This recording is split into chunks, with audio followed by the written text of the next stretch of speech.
அஸ்ஸலாமு அலைக்கும். வருகின்ற அக்டோபர் மற்றும் டிசம்பரில் உம்ராஹ் பயணம் செய்ய தனியாகவோ குழுவாகவோ விரும்புகிறீர்களா?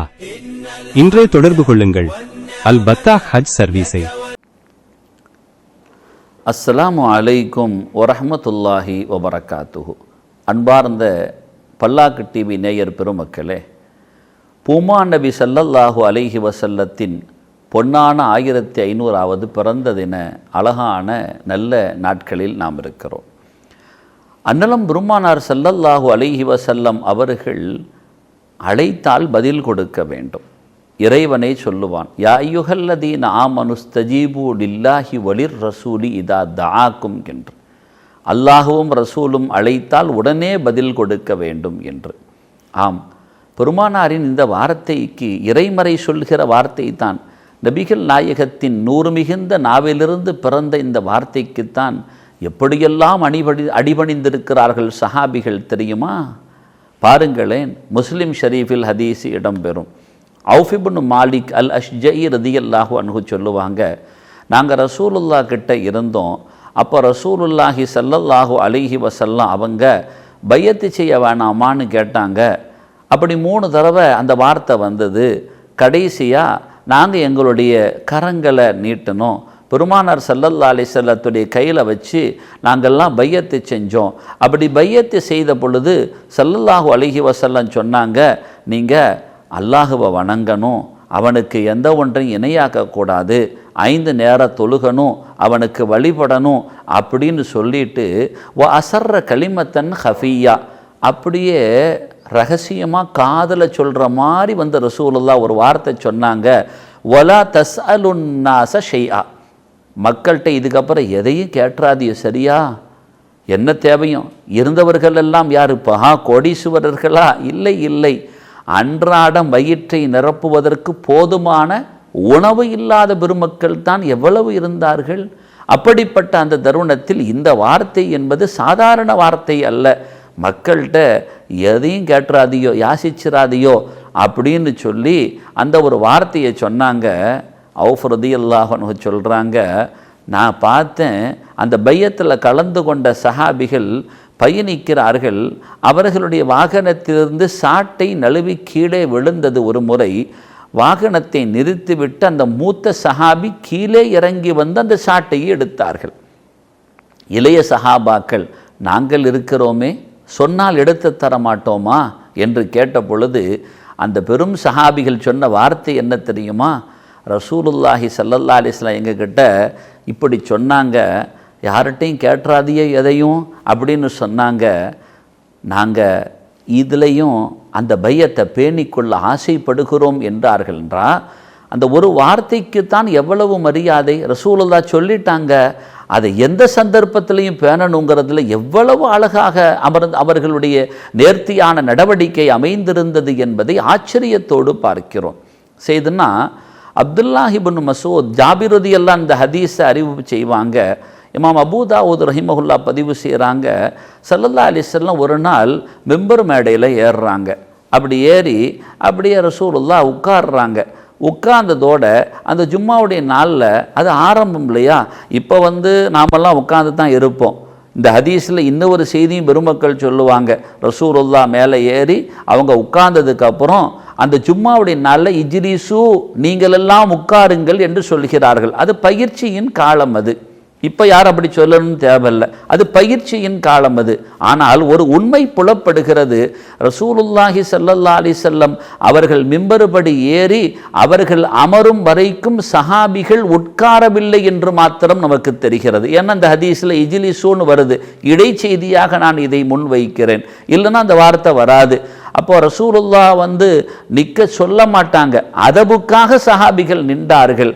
எனவே இதை நாம் ஒழுக்க பாடமாகவும் எடுத்துக்கொள்ள கடமைப்படுகிறோம். சரி, இப்போ ரசூலுல்லாஹ் உட்காருங்கன்னு நாங்கள் அப்படியே எல்லாரும் உட்கார்ந்தாங்க.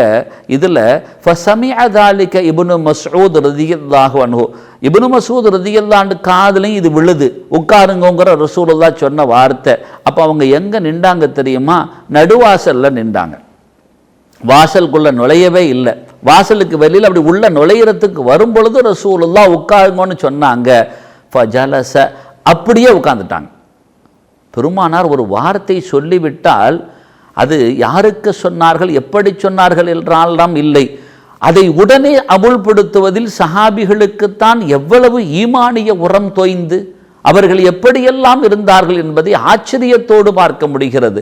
அப்புறம் ரசூலுல்லாஹ் சொன்னாங்க, தால் இப்னு மஸ்ஊத், என்ன வாசல்ல உட்கார்ந்துட்டியோ, உள்ள வாங்கோ அப்படின்னு சொல்லி ரசூலுல்லாஹ் அழைத்த பின்புதான் உள்ளே வந்தார்கள். இன்னொரு ஆச்சரியம், ரசூலுல்லாஹி ஸல்லல்லாஹு அலைஹி வஸல்லம் இந்த செய்தியை அப்துல்லாஹ் இப்னு உமர் ரலியல்லாஹு அன்ஹு அவங்க அறிவிக்கிறத பாருங்க. பெருமானார் ஸல்லல்லாஹு அலைஹி வஸல்லம் அவங்களுடைய சபையில் ஒரு 12 வயசு இருக்கும் அந்த தோழருக்கு. அந்த தோழருக்கு 12 வயசு. அந்த நேரத்தில் அந்த புள்ள என்ன செஞ்சிட்டாங்கன்னு சொன்னால், அப்படியே ஒரு ஏப்பம் வந்துருச்சு. ஏப்பம் வந்த உடனே ரசூலுல்லாஹி ஸல்லல்லாஹு அலைஹி வஸல்லம் அந்த பிள்ளையை பார்த்து சொன்னாங்க, குஃப ஜஷா அக்க அண்ணா, என்ன ஏப்பத்தை தவிர்த்திருக்கலாமே அப்படின்னாங்க. ஏன்னா ஃபஇன்ன அத்துவலக்கும் ஜூஅன் யௌமல் கியாமத்தி அக்ஸருக்கும் ஷபஅன் ஃபீ தாரி துன்யா.